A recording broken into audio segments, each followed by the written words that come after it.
Bienvenue dans l'After Church. Aujourd'hui, nous avons une édition spéciale, les renoncements dans les mariages.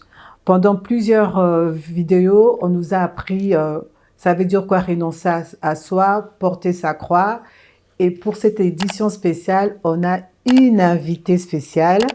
Donc, je vais vous présenter, comme vous le savez, les serviteurs, les pasteurs Dominique. Et à côté, on est béni. Il est dit, il n'est pas bon que l'homme soit seul. Et nous avons ici Apé Audrey, la femme du pasteur Dominique. Bienvenue Apé Audrey. Merci Annie, merci beaucoup. Bienvenue pasteur Dominique, on ne présente plus. Merci. Voilà, aujourd'hui c'est un thème tellement important, les renoncements dans les mariages. On a ici, vraiment Dieu nous a bénis aujourd'hui. On a un couple devant nous et un couple de serviteurs. J'aurais juste une petite question avant de débuter. Apé Audrey, dans la vie de tous les jours, vous pouvez nous dire un exemple où vous dites « Ah, mon mari, c'est un disciple ». Un exemple, waouh. Il y en a tellement. Mon mari, c'est un disciple. Déjà, le disciple obéit à la voix de Dieu. Okay. Et je pense que ça, il le fait magnifiquement bien. Okay. Quand il entend une voix, quand il entend la voix du Seigneur qui est prouvée par la parole, hein, peu importe ce qu'on lui dira, il fonce. Voilà. Wow. C'est pareil comme les disciples. Eux, ils voulaient suivre Jésus. Après, lorsque voilà, Jésus leur avait donné le mandat, il a dit, lui, il s'en va, mais eux, ils devaient aller attendre le Saint-Esprit et après, ils devaient se déployer. Wow, donc c'est l'obéissance. Hein? L'obéissance, effectivement. Et dans la vie, dans tous les jours, en tant que mari et femme, parce que ici, on le connaît comme pasteur Dominique, mais maintenant, comment ça s'applique tous les jours, les renoncements? Un exemple juste, hein? Un exemple... Un exemple, c'est beaucoup plus dans le... Je vais donner un cas. Hein. Un cas qui m'a permis également, moi, de changer. Wow. C'est que, en fait, il y a de cela quelque temps, je n'arrivais pas à... Bon, quelque temps, ça fait déjà quelques années. Hein, je n'arrivais pas à demander pardon à mon mari, mais c'était quoi? C'était simplement l'orgueil. Même quand le Saint-Esprit me rappelait que là, tu es vraiment à côté de la plaque. En fait, ça ne sortait pas. C'était comme une forteresse. C'était, voilà. Et lui, il était toujours le premier, juste pour être en paix. Wow. Il était le premier a dit, non, chérie, ne t'inquiète pas, je te demande pardon si je t'ai frustrée. Et à chaque fois qu'il le faisait, en fait, j'étais révoltée en moi-même. Et ça m'a libérée également de cette forteresse que j'avais. Donc, actuellement, j'arrive à pardonner, à demander pardon, même pas pardonner, mais à demander pardon, à aller vers la personne et dire, voilà, je te demande pardon. Wow. Ça, c'était, et pour moi, c'est un renoncement que lui faisait. Il savait qu'il avait peut-être raison, mais juste pour garder la paix, voilà, il demandait. Voilà.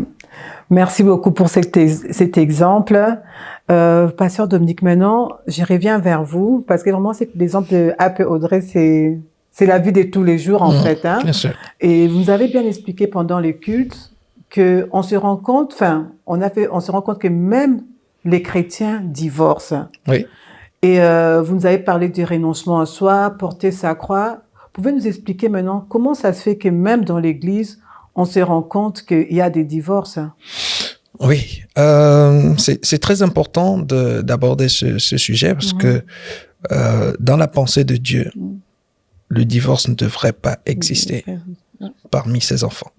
Quand on dit parmi ses enfants, ça veut dire que parmi ceux qui le connaissent. Et ceux qui le connaissent, c'est ceux qui connaissent la parole, donc la vérité.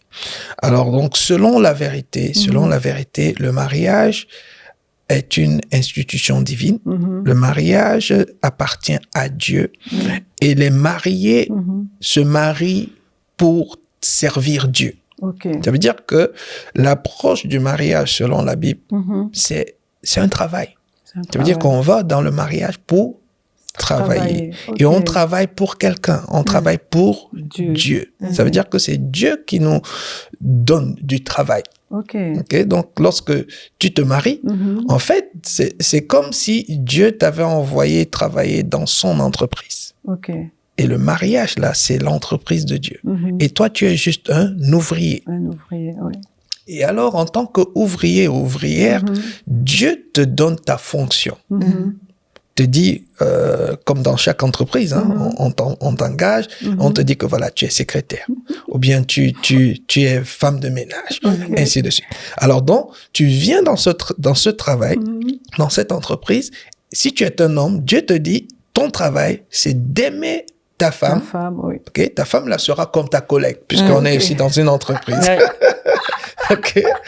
Tu aimes ta femme comme toi-même. Tu donnes ta vie pour elle. OK? Comme Jésus l'a fait lui aussi dans son mariage. OK? Alors, c'est un travail que Dieu te donne. Et c'est la même façon que Dieu a aussi pris la femme et Dieu lui a aussi donné le travail. Il a dit, voilà, tu dois respecter cet homme. Tu dois lui être souple. Et l'homme, comme la femme, chacun doit faire son travail pour Dieu. Ok. Wow. Et le rémunérateur, c'est qui? C'est Dieu, comme dans une entreprise. On s'attend à Dieu pour toutes choses, parce que c'est lui qui nous a donné le travail. C'est la raison pour laquelle, si quelqu'un comprend cette vérité, cette personne va aller dans un mariage sans attendre quoi que ce soit de son conjoint. Ok. La personne va entrer dans le mariage comme Jésus. Jésus nous a dit, il est venu non pour être servi, mais pour servir et donner sa vie. Ça veut dire que si je peux résumer tout ce que je viens de dire, on doit entrer dans le mariage en disant, je viens dans ce mariage non pour être servi, mais pour servir et donner ma vie. Wow. Tu vois? Et si tout le monde comprend ça, le diable n'aura plus de place dans le mariage. Parce que pourquoi est-ce que les gens divorcent, Annie? Les gens divorcent toujours parce qu'ils s'attendent à l'autre. Après, ils sont frustrés que l'autre n'a pas fait ceci, n'a pas fait ceci, n'a pas fait cela, il ne fait pas ceci, il ne fait pas cela, il ne fait pas ceci. C'est ça qui crée la frustration, et la frustration, à un certain moment, ça conduit au divorce. Mais les disciples ne sont pas censés faire ça. Okay? Les disciples n'attendent rien. Ils n'attendent rien de leur conjoint. Ils n'attendent rien. Qu'ils fassent ou qu'ils fassent pas, il n'y a pas de problème. Pourquoi? Parce qu'ils attendent tout de leur employeur. C'est Dieu qui est leur pourvoyeur. Okay. Moi, je n'attends rien de mon épouse. Elle fait, elle fait pas. Gloire à Dieu. Gloire à Dieu. Vous voyez? C'est comme cela que ça devrait fonctionner. Okay? Si elle me respecte, tant mieux. Si elle me respecte pas, ce que son respect était censé produire en moi, Dieu va le faire. Ça veut dire que Dieu va mettre en moi ce que son respect devait m'apporter. C'est ça. Et si je l'aime pas, elle aussi, elle n'a aucun problème. Parce que ce que mon amour devait produire en elle, c'est Dieu qui va combler. Le combler. C'est Dieu qui va combler. Wow. C'est ça. Je pense que c'est l'obéissance à la parole, simplement. La parole de Dieu. Mais c'est ça. C'est ça. Lorsque tu connais pas la vérité, tu vas croire que ton mari va te rendre heureux. Ta femme doit te rendre heureux. Alors que ton mari ne peut pas. Ta femme ne peut pas. Elle va acheter le bonheur où pour te le donner. Le seul qui apporte le bonheur, le seul qui apporte la joie, c'est celui qui a créé le bonheur, c'est celui qui a créé la joie, c'est Dieu. C'est pour cela que nous devons venir dans le mariage, pas pour nous, mais pour Dieu, pour servir Dieu. Jésus est venu dans son mariage, lui aussi. Son épouse, c'est l'Église. Mais Jésus a dit à son épouse, écoute-moi très bien, épouse, je n'attends rien de toi. Je suis venu pas pour être servi, mais pour te servir et donner ma vie. Et il dit, et je fais même pas ça pour toi. Je fais ça pour mon Père. qui m'a envoyé. Wow, c'est tellement important. Je sais pas, apôtre, est-ce que vous aussi ajouter quelque chose par rapport Par rapport à l'intervention de Oui. Pasteur Dominique, Oui. en fait, il a pratiquement tout dit. Hein. Pour moi, je reste convaincue que lorsqu'on aime Dieu, Oui. hein, on garde sa parole et sa parole nous demande simplement d'obéir ou de respecter le mari Oui. ou au mari d'aimer. D'aimer sa Donc femme. maintenant, c'est à chacun a un contrat, comme il a dit, avec Dieu. Quand on quittera cette terre et qu'on sera devant, si on est même devant devant le Père, il va pas nous poser la question de savoir, mais pourquoi Pasteur Dominique ne m'a pas aimé? Ok. Non, il va me demander à moi, pourquoi moi, je n'ai pas fait ma part. Ok. Voilà, je pense que chacun a sa part Sa part. à faire et surtout ne pas s'attendre à ce que Pas je veux t'attendre à l'autre. absolument, voilà, c'est d'où le Oui. renoncement. Le Le renoncement. renoncement, c'est s'oublier. S'oublier. C'est se dire que voilà, j'oublie j'oublie des choses qui vont moi me satisfaire. Mais je regarde beaucoup plus ça. Et je pense que Jésus, si c'était pas accompli la mission du Père, il regardait au Père, il ne regardait pas à lui. Parce que si ce n'était que lui, comme quand il devait aller à la croix, il a dit pas ma volonté, mais la volonté de celui qui m'a envoyé. Je pense que c'est, voilà. Oui. Nous-mêmes, on doit se dire, pas notre volonté, mais la volonté de celui qui nous a envoyés sur terre. Et nous sommes là Non, pour un but. celui qui nous a envoyés dans ce Dans mariage. ce mariage, Dans ce voilà. mariage, oui, Voilà. oui. Mais j'ai une question quand vous parlez, parce que je connais une jeune fille, c'est vraiment une chrétienne, elle sert dans l'église. Et elle m'avait dit une fois, elle m'a dit, j'avais regardé une émission, enfin, comme il y a beaucoup d'émissions sur les réseaux sociaux, mais vraiment une jeune fille vraiment qui aime beaucoup Dieu.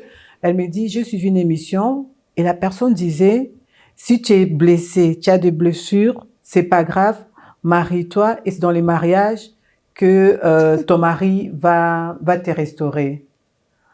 Enfin, Ok. la jeune fille, vraiment, elle était convaincue Wow. que c'était la vérité. Et comment vous pouvez répondre, je sais pas si un peu autre bien, Pasteur Dominique, comment vous pouvez répondre à des gens qui pensent, parce que beaucoup de gens ont ces raisonnements, ils se disent que j'ai des blessures, mais je vais entrer dans les mariages et mon mari va me guérir. Des personnes chrétiennes. Donc, son regard est tourné vers son mari. C'est ça, puisque si la solution, selon elle, c'est son... En fait, pour moi, c'est ce que je comprends. Sa solution, c'est son mari. Mais son mari, il est aussi humain. Hein. Je pense, il faut aussi voir l'état du cœur du mari. Pour moi, personnellement, entrer dans un mariage blessé, ce que tu as, c'est ce que tu vas donner. C'est ce que tu vas Oui, donner. je sais pas, Pasteur Dominique. Oui. Je sais pas si... Mais... Mais moi, je pense que elle doit d'abord se poser la question de savoir pourquoi elle se marie. Intéressant. Ok. Ok. C'est là où beaucoup de personnes commettent déjà l'erreur. Ça veut dire que la raison déjà pour laquelle on se marie, quand elle est faussée, tout le reste va être faussé. Yes. On nous a appris à nous marier pour être heureux. On nous a appris à nous marier pour être comblés. On nous a appris à se marier parce qu'on doit se marier à un certain âge. Or, tous ces motifs du mariage ne sont pas bibliques. Non. Ok. On ne te marie pas pour ça. On te marie comme serviteur ou servante de Dieu pour servir Dieu dans ce mariage. Yes. Ok. C'est un travail. C'est un travail, ouais. C'est un travail. Et le travail, ça signifie qu'il y a une contrainte. Ok. Le travail, c'est la contrainte. Le travail, c'est nécessite qu'on renonce à soi-même. Lorsque quelqu'un se lève le matin pour aller dans son lieu de travail, il se lève pas parce qu'il est content de se lever. Ok. Il aurait bien voulu dormir, mais c'est le travail. Ça veut dire que la nécessité m'en est imposée. Ouais. C'est la même chose. On entre dans le mariage pour servir Dieu, pour que Dieu soit glorifié. Pourquoi? Ok. Parce que c'est à travers le mariage que Dieu veut bâtir des nations. C'est dans le mariage que Dieu va produire des enfants Ok. qui ne sont pas des enfants du couple. Parce que ça aussi, c'est quelque Un chose autre, qu'on ne dit souvent thème. pas. Les enfants sont des ouvriers de Dieu. Ça veut dire que de la même façon que tu sers Dieu, mais que toi, tu es mortel, ok? Ça veut dire que tu vas servir juste pendant un temps. Il faut que tu lui donnes d'autres ouvriers. Ok. Hein? c'est ça le mariage. Le mariage va lui donner des ouvriers. Le mariage va faire également que les dons et les talents que toi et moi, nous avons reçus, que mis ensemble, que ça puisse servir l'humanité. Yes. Ok. Tu vois? Donc, tout ce qui est fait dans le mariage, c'est dans l'intérêt de Dieu. De Dieu. De Ouais. Dieu, ok. C'est pour cela que Dieu ne veut pas qu'il y ait divorce. Parce que divorcer, c'est comme si on a abandonné son entreprise. Ok. Tu vois? Donc, imagine qu'une entreprise qui ne peut pas assurer la continuité, c'est un désastre. Ok. Et c'est ce qui se passe chaque fois qu'il y a Qui a divorce. Et la raison pour laquelle il y a des divorces, c'est que, premièrement, les gens se marient pour des mauvaises Pour les motivations. motivations. Ouais. Notre- Ouais. Je sais pas, vous voulez ajouter quelque chose, non? Mais quand vous parlez, et moi aussi, bon, j'ai déjà entendu ce que vous dites, mais ça peut paraître un peu violent pour quelqu'un de dire oui, mais moi je suis entrée dans le mariage pour l'amour, pour qu'on m'aime, et maintenant on me parle d'entreprise, mon mari c'est mon collègue, ma femme c'est ma collègue, mes enfants, c'est la parole de Dieu, c'est la vérité, mais enfin, comme vous avez expliqué, la parole de Dieu nous explique, on doit renouveler son intelligence, Absolument. renoncer à soi, mais le monde ne vend pas ça. Hein. On voit les films romantiques, les romans, tout et tout. Et là, vous nous dites des trucs, enfin quelque chose que la majorité n'ont jamais entendu. Je viens dans mon mariage pour devenir travailleur. Mon mari, c'est mon collègue, ma femme. Et c'est comment, enfin, Apôtre avait déjà dit ça au début, mais comment maintenant faire quand nous, on est entré dans les mariages pour les mauvais, on s'est marié pour les mauvaises raisons. Il y a ceux qui se marient pour bon marier un bon salaire. Enfin, il y a plusieurs raisons. Les gens se marient. Comme l'exemple de la sœur, c'était pour restaurer Son âme. son âme. Et après, on se rend compte on divorce. Mais ces gens-là aiment les seigneurs. Ils vont à l'église. Mais maintenant, quelqu'un qui est entré dans des mauvaises raisons du mariage, qui ne savait pas que je suis là pour servir. Comment maintenant faire pour... est-ce qu'on peut encore corriger, revenir en arrière? Ah oui, Comment on fait? on Bien peut sûr. toujours revenir en arrière. Dieu a prévu qu'on puisse toujours se repentir. Revenir en arrière, ça veut dire se repentir. Oui. Ça veut dire renouveler son intelligence. La repentance, la véritable repentance, c'est ça. Ça veut dire que tu réalises que tout ce que tu croyais connaître était faux. Ok. Okay? Tu es sincère que c'était faux, que c'était même dangereux et que c'était du poison. Ça veut dire que tu ne peux plus t'appuyer là-dessus. Ok. Okay? Et maintenant, tu viens maintenant remplir ton esprit de ce qui est vrai. Et à partir de ce moment, c'est ce qui est vrai qui va commencer à agir en toi. Ok. Et là, on a fait ce qu'on appelle un métanoïa. Tu n'es plus la même personne. Tu es devenu maintenant une personne qui marche selon la vérité. Wow. Tu vois? Et quand tu deviens cette personne, ceux qui n'ont pas changé, ben, ils vont plus te reconnaître. Ils vont te trouver bizarre. Ouais. Comme certainement certains qui sont en train de nous écouter Oui. nous trouvent bizarre. Mais qu'est-ce qu'ils sont en train de raconter là? Vous voyez? C'est ça. Donc si tu nous trouves bizarre, c'est tout simplement parce que tu n'es peut-être pas encore rempli de ce qui est vrai. Voilà. Voilà. Donc tu as parlé tout à l'heure, Annie, de quelqu'un qui aime Dieu. Voilà, ils sont sincères, ils aiment Dieu, mais ils divorcent. Ce qu'il faut savoir aussi, c'est que c'est pas nous qui déterminons si nous aimons Dieu. Ouais. Ok. C'est pas nous qui pouvons dire à quelqu'un que voilà, il aime Dieu. C'est Dieu qui nous a dit comment on aime. Jésus a dit celui qui m'aime garde mes commandements. On n'aime pas Dieu par les sentiments. Yes. Beaucoup d'entre nous, on veut aimer Dieu par les sentiments. Tu vois, on pleure, on crie, on chante. Tu vois, quand on prie, on est en train de pleurer. Seigneur, tu vois comment je t'aime. Non, c'est pas ça. On n'a pas besoin de pleurer. Jésus a dit, celui qui m'aime, c'est celui-là qui garde mes commandements. Tu vois, et ces commandements disent quoi? Ces commandements disent que voilà, tu entres dans ce mariage pour faire ceci, pour faire cela. Et si tu le fais pas, Dieu dit, tu divorces pas. Bon, comment tu peux divorcer et tu dis que tu aimes Tu aimes Dieu. Dieu? Oui. Tu vois? On l'aime en gardant. C'est le fait de garder ces commandements qui démontre que tu l'aimes. Que tu l'aimes. Il n'y a pas autre chose. Tu vois? Jésus a dit, si on te gifle, Tant d'autres Tant l'autre jour. Oui. On te force à faire un 1000, fais-en 2. Une autre raison pour laquelle beaucoup de personnes divorcent, c'est qu'on les gifle. Ils veulent pas tendre l'autre jour. Okay? Ils vont dire, c'est pas juste, c'est pas juste, c'est injuste, c'est injuste. Pourquoi c'est moi qu'on me gifle? C'est pourquoi c'est toujours moi? Pourquoi c'est toujours moi? Sauf que, lorsqu'on parle de justice, quand quelqu'un dit c'est pas juste, quand on parle de justice, on se réfère à la loi. OK? Et c'est la loi de Dieu qui te dit ce qui est juste et ce qui n'est pas juste. Ce qui n'est pas juste. Donc, quand quelqu'un dit c'est pas juste, normalement, il devait être en train de dire que ce n'est pas ce que Dieu a prévu. Mais comment est-ce que tu peux dire à propos de ce que Dieu a prévu, tu dis que c'est pas juste. Oui. Okay? Donc, une personne qui considère que c'est pas juste, qu'on le gifle et qui doit attendre l'autre jour, c'est une personne qui est en train de juger la parole et qui est en train de juger Dieu. Lorsqu'on juge sa parole, on le juge. Wow. Et une personne comme celle-là ne peut pas dire qu'elle aime Dieu. Wow. Parce que si on aime Dieu, on aime sa parole et on met sa parole en pratique. Wow. Moi, ce que j'y retiens vraiment, c'est renoncer à soi et renouveler notre intelligence. J'ai une dernière question, je vais poser à votre femme. Par rapport au renoncement au mariage, quand vous parlez, enfin, on a l'exemple ultime, c'est le Seigneur Jésus-Christ. Il s'est dépouillé, il a renoncé à tout, il était Dieu, il est venu sur terre, il est venu pour mourir pour nous. Et on sait que Christ, c'est l'époux de l'Église. Mais maintenant, je vais poser d'abord la question à votre femme, à Audrey, ensuite à vous, pasteur Dominique. Comment on applique ça quotidiennement par rapport au mariage, renoncer et être dépouillé? Il est dit que Marie aimait votre femme. Et maintenant, votre femme, je sais pas, son anniversaire, ou bien elle attendait un cadeau, quelque chose, vous l'avez pas fait. Et comment maintenant, Audrey, vous appliquez cela dans la vie de tous les jours? Et il est dit, femme, soyez soumise.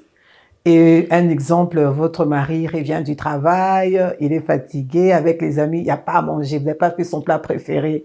Donc, il peut se dire, mais ça, c'est quelle femme? Je sais pas. Et dites-nous aussi combien d'années vous êtes mariés, comme ça, on voit qu'il y a une expertise, c'est pas... je sais pas si c'est clair pour votre... Oui, merci beaucoup, Annie. Nous sommes mariés, ça fait 19 ans maintenant. Wow. 19 ans. Maintenant que nous sommes mariés. Par rapport au renoncement, en fait, ce que je voulais simplement expliquer, c'est que, en fait, nous, quand on s'est mariés, on n'était pas encore en Christ.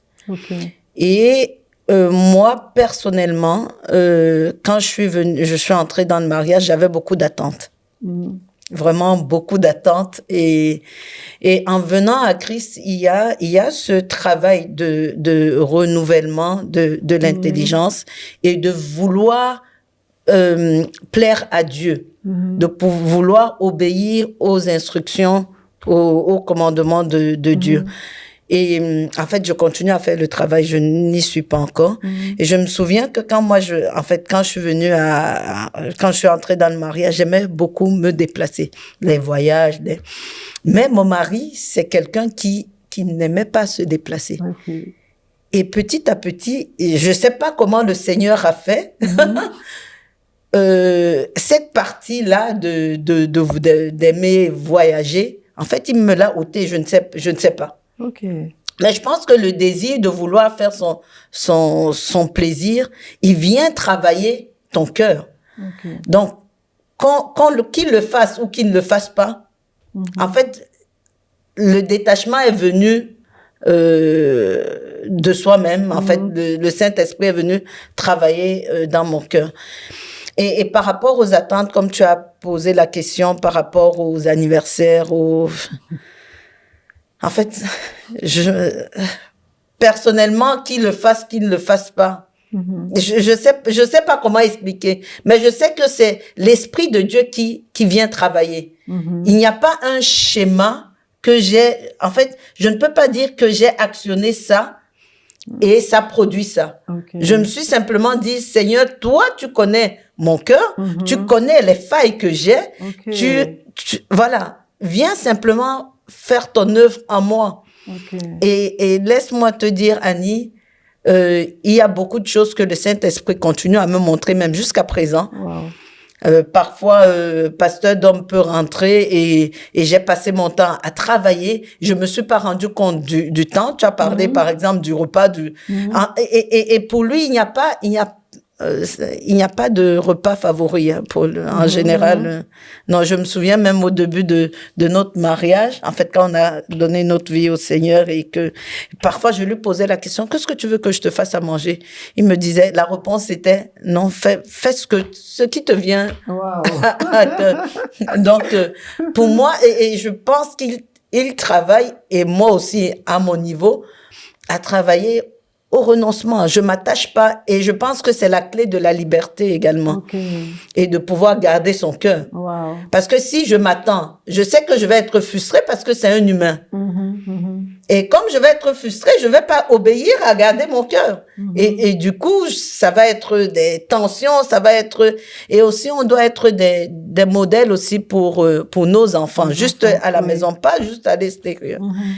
Et les enfants doivent voir le couple selon Dieu, selon la parole. Voilà, pour moi, c'est... Beaucoup de sagesse, hein. Wow. Oui, pasteur, oui. Oui, moi, en ce qui me concerne, donc, comme elle a dit, l'apôtre Paul a dit, je traite durement mon corps, je le maintiens assujetti. Okay. Moi, c'est ce que je fais. Et c'est ce que nous devrons faire. Parce que moi, je vais jamais être frustré par la grâce de Dieu s'il y a quelque chose que ma femme devait faire et qu'elle n'a pas fait. Jamais. Pourquoi? Parce que je me suis pas marié pour qu'elle fasse ces choses. Je m'attends pas.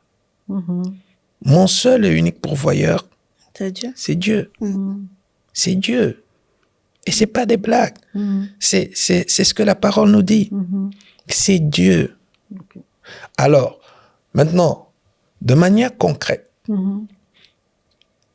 un disciple, qu'est-ce qu'il a amené à faire? Il a amené à renoncer à lui-même et à porter sa croix. Moi, mon aspiration, et c'est ce que j'essaye de faire tous les jours, c'est d'être un vrai disciple. C'est pour cela que je me bats pour ne même pas avoir des besoins. Ok, wow, une autre dimension, ça. Donc là, c'est une bataille avec soi-même. Ah oui, ne pas avoir des besoins. Pourquoi? Parce que, regarde, Annie, la puissance, la vraie puissance, c'est-à-dire que si tu veux avoir la victoire sur l'ennemi, il faut mourir à soi. Il faut pas, Jésus l'a encore dit autrement, il faut pas aimer sa vie. Dans le livre d'Apocalypse, je pense chapitre 12, verset 11, on nous dit qu'ils l'ont vaincu parce qu'ils n'ont pas aimé leur vie au point de craindre la mort. Moi, tout ce que je veux de ma vie, c'est que l'ennemi ne puisse pas avoir la place. Donc, lorsque je garde les commandements de Dieu, c'est parce que je ne veux pas que l'ennemi, même une seconde, qui puisse avoir la place dans ma vie. Jésus a dit, le prince de ce monde viendra, il n'aura rien de lui en moi. Moi, c'est ça mon désir. Moi, c'est pour ça que je vis. Et pour y parvenir, il faut rien vouloir. La seule chose qu'on veut, c'est Dieu. Amen. Et c'est ce que Jésus a démontré dans le désert. On lui a proposé à manger. Il a dit, je préfère mourir. On lui a proposé la célébrité. Il a dit, je préfère mourir. On lui a proposé la gloire. Il a dit, je préfère mourir. Donc, pour réussir dans le mariage, comme pour réussir partout, il faut être cette personne qui est capable de dire, je peux me passer de ça. Je peux me passer. Je peux me passer. Et je peux me passer. C'est la raison pour laquelle mon épouse et moi, on se tiraille jamais. Je ne tiraille jamais. Il y a rien que l'ennemi va faire pour qu'on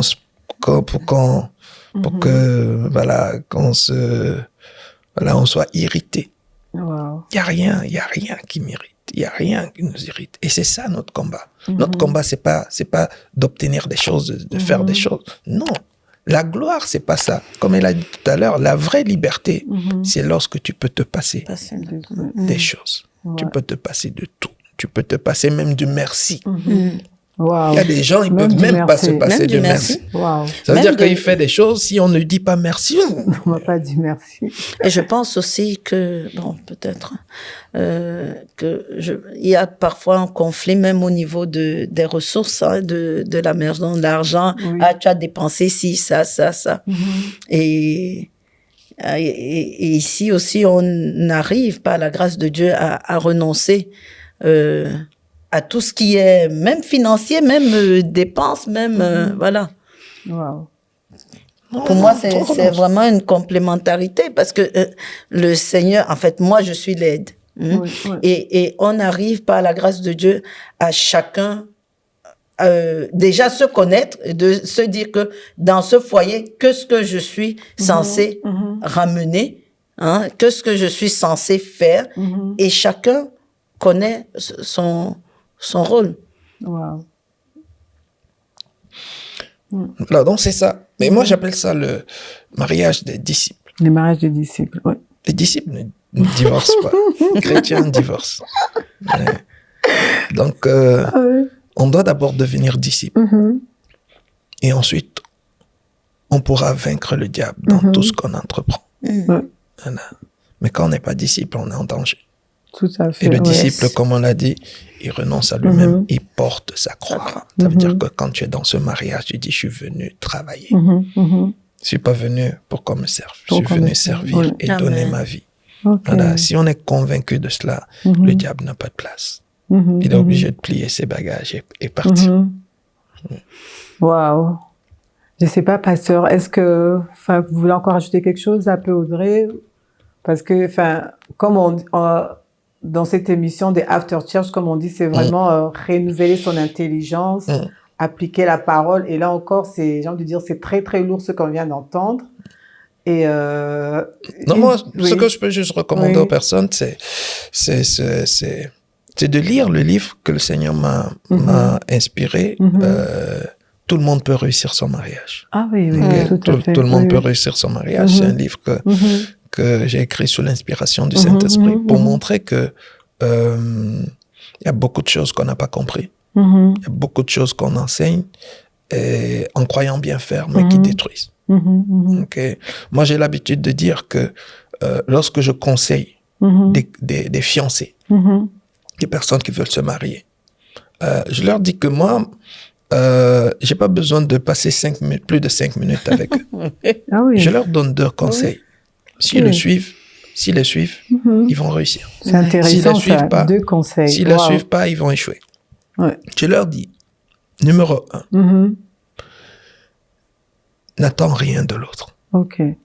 N'attends rien de l'autre. Attends tout de Dieu. Attends tout de Dieu. Montre à Dieu que c'est lui ton seul et unique pourvoyeur. Parce que l'autre ne peut rien. L'autre, avec toute sa bonne volonté, il peut rien. L'autre ne sait même pas s'il va se réveiller demain. Quand il va se coucher, il sait même pas s'il va se réveiller. Il sait pas. L'autre est vulnérable. Ok? Et la deuxième chose, c'est que va dans ce mariage pour servir. Wow. Pour servir et donner ta vie. Servir et donner sa vie. Ça veut dire que servir jusqu'au bout. Servir même si c'est en train de te tuer. Parce que la vérité, c'est que nous sommes nés pour servir. Rien de plus, rien de moins. Et la seule chose que Dieu va te demander, la seule chose que nous allons ramener après la mort, c'est nos œuvres. Ce n'est pas combien de bijoux ton mari t'a acheté, combien de voitures, combien de restaurants, combien de je t'aime, combien de bouquets de fleurs, tu n'amènes rien. Rien de tout Mais ça. dès que tu arrives là-bas, Dieu te pose la question de savoir, est-ce que tu as fait ton travail? Wow. Il va pas te demander, est-ce que tu as joui de la vie? Okay. C'est ça que nous devons dire aux gens. Il n'y a aucun endroit où Dieu a dit, voilà, je t'ai créé pour que tu jouisses de la vie. Je t'ai créé pour que tu fasses le tour du monde. Je t'ai créé pour que tu aies une belle vie. Ça n'existe pas. Je t'ai créé pour que tu fasses ma volonté. Je t'ai créé pour que tu travailles pour moi. Je t'ai créé pour ma gloire. Je t'ai créé pour que tu fasses les bonnes œuvres afin que moi, Dieu, pas toi, moi, Dieu, je sois vu, je sois glorifié. Et Dieu n'est pas glorifié lorsque tu divorces. Dieu n'est pas glorifié, quelle que soit la raison pour laquelle tu as divorcé. Dieu n'est pas glorifié, surtout quand tu es enfant de Dieu. Ça veut dire qu'il y a la marque de Christ sur toi. Quelqu'un va me dire, oui, mais pasteur, oui, mais si le mari fait ceci, si la femme fait ceci, à un certain moment, non. Si on entre dans le mariage étant convaincu que c'est pour Dieu qu'on travaille et qu'on croit que Dieu est ce que la Bible dit qu'il est, mais pourquoi est-ce que quelqu'un peut se dire que le mari, il est comme ceci? Tu sais bien que Dieu est tout puissant. Il est plus puissant que le mari. Comment est-ce que tu crois que Dieu ne peut pas le changer? Comment est-ce que tu peux croire que Dieu ne peut pas le transformer? Mais Dieu ne va pas le transformer comme ça. Dieu le transforme à travers toi, à travers ton obéissance. C'est pour ça qu'il a dit que si on te gifle, dans l'autre jour, c'est en tendant l'autre jour qu'il change. Tu vois? C'est comme ça. Mais tu ne tends pas la joue. Tu vas plutôt prier. Tu dis, Dieu, change-le. Ça marche pas. Ça marche pas, ouais. Il t'a déjà montré comment on change la personne. On change la personne en changeant soi-même. On change pas la personne en priant que la personne change. Tu vois? Si tu changes, ça veut dire que si tu t'alignes totalement à la parole, les choses changent aussi autour de toi. Wow. Et c'est ça. Mais nous, on veut pas s'aligner à la parole et on veut que les choses changent. C'est pour ça que ça marche pas. C'est tellement vrai. Hein. Oui. Non, mais en vous écoutant, vraiment, c'est là qu'on se rend compte. Enfin, je me rappelle, on avait fait une émission d'After Church. Vous avez dit que les chrétiens, c'est un danger pour le royaume de Dieu. J'avais un peu sursauté. Mais quand on écoute, en fait, on s'est dit finalement, est-ce qu'on est vraiment des disciples? Parce que si on entrait dans les mariages, pas pour aller chercher, mais pour servir, moi, je pense pas qu'il y aurait autant de divorces, autant de scandales. Non, Mais je pense que nous, on ne fait pas le travail d'être disciple. Non, on se limite à être chrétien, à se dire que j'ai cru en Jésus-Christ et basta. Je ne change rien de ma vie. Mon cœur est toujours endurci et tout ça. En fait, on ne souhaite pas être disciple. On souhaite, ouais. Parce que moi, j'ai beaucoup aimé votre exemple. Vous avez expliqué, quand vous êtes mariés, vous n'étiez pas encore chrétien, né de nouveau, mais il y a eu tout un travail. Oui, il y a un chemin. Ce que j'ai aimé, vous avez dit que vous aimez les voyages, mais à un certain moment, c'était plus un désir parce que vous avez laissé le Saint-Esprit faire son travail. Et c'est ça, les renoncements. Et si je comprends vraiment, c'est un travail de tous les jours. Oui. Jusqu'à présent, je suis sûre que vous... il y a encore des choses à travailler. Comme le pasteur a dit, donc c'est une entreprise, l'entreprise familiale, et c'est le travail de tous les jours. C'est ça. Je sais pas, pasteur, si vous avez... Oui, je voulais rajouter un truc rapide. En fait, il faut peut-être pas se dire que il y a pas de, comment je peux dire, de désir qui peuvent monter dans nos cœurs, hein. Mais on doit l'assujettir parce que c'est pas le désir qui prend le contrôle de notre être. Il y a des pensées qui peuvent venir, mais maintenant, qu'est-ce qu'on fait de ces pensées-là? Parfois, j'ai envie d'aller au restaurant avec mon époux, par exemple, mais qui, lui, il doit aller aider une sœur ou ou un frère, ou il doit aller rendre visite, ou il doit prêcher, ou il doit aller gagner les âmes. Il doit aller gagner les âmes. Mais ce désir-là, sincèrement, c'est pour ça que je dis, la puissance du Saint-Esprit agit vraiment en nous. Et parfois, ce désir-là, le désir monte et peut-être je lui pose la question, est-ce que tu ne veux pas? Il me dit, j'avais prévu faire ceci. Et directement, je dis, oui, vas-y. Wow. Mais... Non, j'avais prévu faire ceci pour Dieu. Ceci pour Dieu, oui, bien sûr. non, pour Dieu. J'avais prévu de regarder la télé. Non. J'avais prévu, voilà.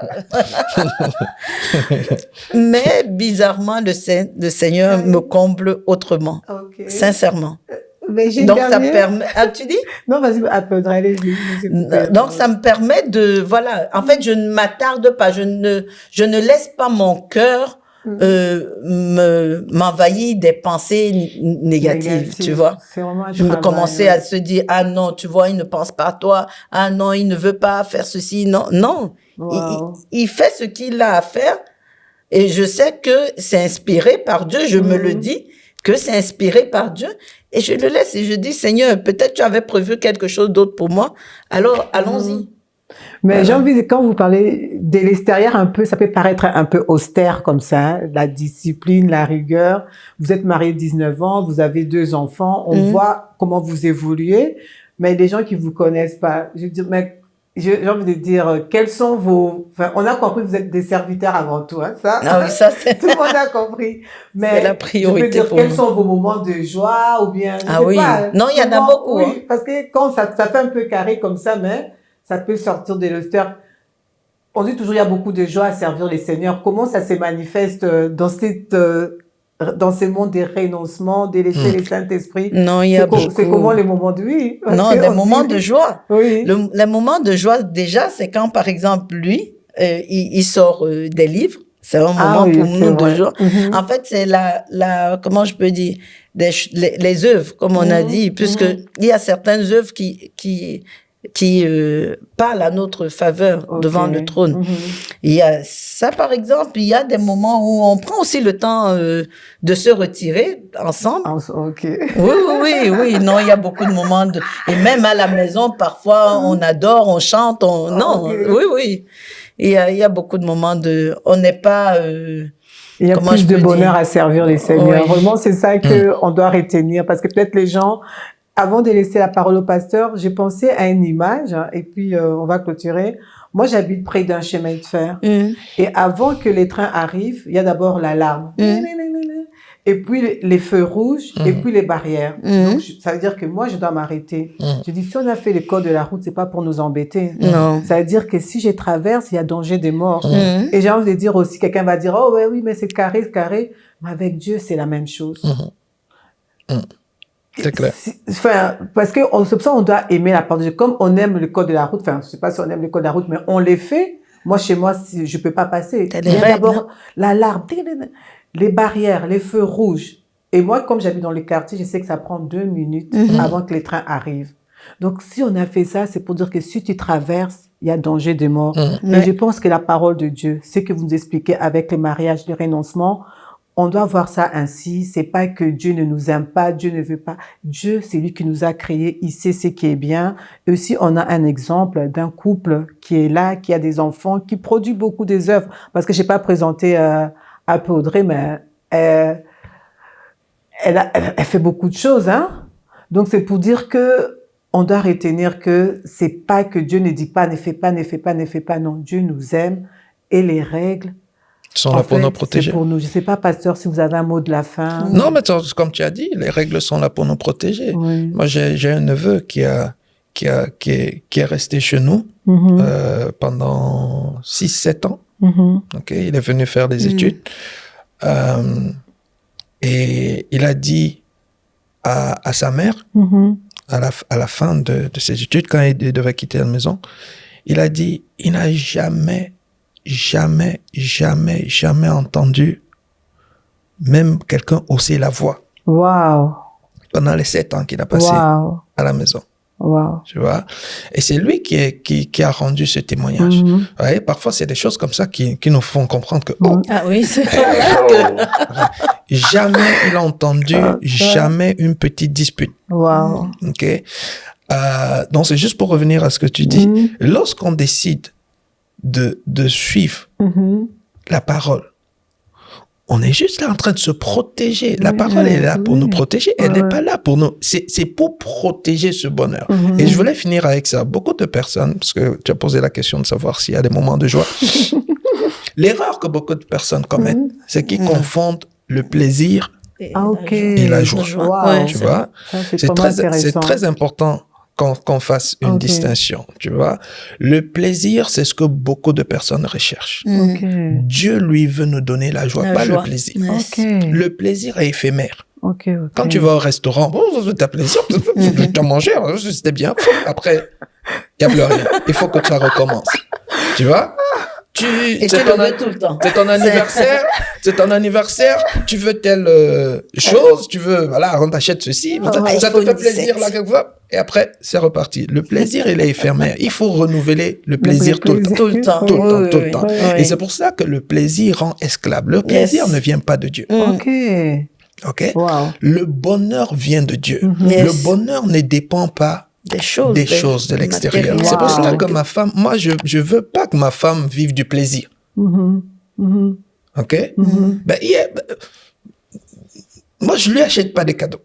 Oh. Non, mais je veux le dire. Je veux juste décomplexer quelqu'un. Ok. Il Ok. fait pas ça. Non, mais franchement, je dis pas que les cadeaux, c'est mauvais. OK? Mais une personne qui s'attend à ça, au cadeau, qui s'accroche au cadeau, c'est une personne qui sera esclave des cadeaux. Ok. Tu vois? Et le jour où il y aura pas de cadeau, tu vas penser que tu as un problème, qu'on t'a offensé. Qu'est-ce qui se passe? Tu vois? Par contre, nous recherchons le bonheur, donc la joie. Ok. Mais la joie vient de quoi? La joie, elle est permanente, elle est dure. Et la joie, c'est la récompense, écoute très bien, la récompense de l'application de la parole. Amen. Wow. C'est pour cela que je peux tendre l'autre jour qu'on me gifle et je retends l'autre jour et je suis plus heureux que quelqu'un qui a reçu des cadeaux. Des cadeaux, ouais. OK? Là, le bonheur vient de ce que Dieu a pris plaisir à ton obéissance. Et il a mis ce bonheur-là dans ton cœur. C'est pour cela que les disciples pouvaient être dans des chaînes. Des chaînes, Et ils sont dans ils ont la joie. Ok. Parce que c'est la joie du Seigneur. La joie du Amen. Seigneur. Ouais. Ok. C'est ma cette force, joie-là qui ouais. fait vivre. C'est cette joie-là qui booste. C'est cette joie-là qui te rend productif. C'est cette joie qui te fait entrer dans ta destinée. Wow. C'est cette joie qui fait que tu cours, tu te fatigues pas. Wow. Tu prends ton envol comme l'aigle. Tu Wow. vois? Et beaucoup de personnes recherchent le plaisir. Le plaisir, ok. Et c'est pour ça qu'ils divorcent. Nous, on ne cherche pas le plaisir. Je ne cherche pas le plaisir. Nous, on cherche Le bonheur. le bonheur. On cherche la joie. Je suis dans la joie lorsque ma femme n'a pas fait à manger et que je me suis même pas plaint. Ah oui, mais c'est ça. Parce que Dieu dit, bravo, tu n'as pas laissé Que tu ne t'es l'ennemi. pas Tu n'as pas irrité. laissé l'ennemi Wow. infecter. Oui, c'est ça. Recherchons la joie, bonheur. le bonheur. C'est à l'intérieur. Ça ne dépend pas de l'extérieur. Ça vient à l'intérieur comme un cadeau de Dieu qui est en train de dire, bien fait, Yes. tu as obéi à ma parole. Amen. Wow, c'est formidable. Hein? C'est des trucs qu'on n'a jamais entendu, la différence entre plaisir et bonheur. Je sais pas si vous pouvez faire une conclusion ou une prière, parce que je pense que, quand vous avez parlé du plaisir et bonheur, je me rends compte que on est plus dans les plaisirs et on pense que c'est ça qui est le bonheur. Ah oui, c'est ça. Et c'est tellement subtil en fait. Hein? C'est ça. C'est ça. En fait, c'est ça. Oui.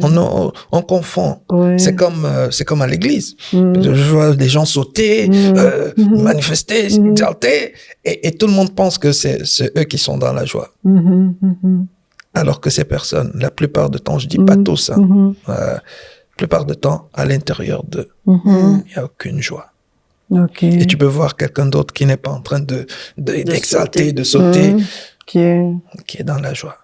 Tu vois, c'est une question de tu obéis à Dieu ou tu n'obéis pas à Dieu. Quand tu obéis à Dieu, tu es dans la joie. Okay. Quelles que soient tes circonstances. Okay. Okay? Tu n'obéis pas à Dieu, la joie, tu l'auras pas. Tu pourras avoir le plaisir.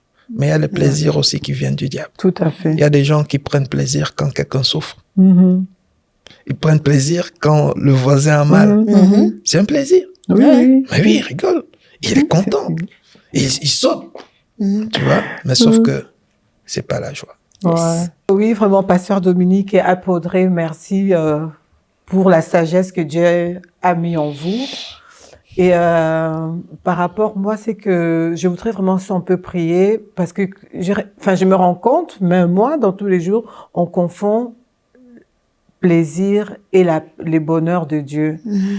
Et je sais que c'est un travail, comme Apôtre nous avait expliqué, que c'est un process. Je sais pas, est-ce que vous pouvez vraiment prier pour ceux qui sont déjà dans les couples, pour nous, enfin pour tout le monde, que nous puissions pas être tournés vers les plaisirs, mais que nous puissions chercher à appliquer, comme vous avez dit, la parole de Dieu.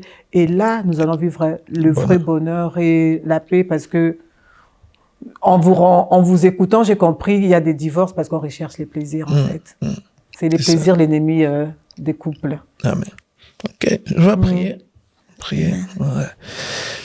Voilà, donc toi tu nous as écoutés, peut-être que tu es un petit peu bousculé par ce qui a été dit, mais nous n'avons rien dit ici qui ne vient pas de la parole. Ok. Et je sais que Dieu qui est miséricordieux, s'il a permis que tu écoutes, c'est parce qu'il sait que toi aussi, tu es qualifié pour être dans un mariage en tant que disciple, afin que l'ennemi ne puisse pas avoir la place.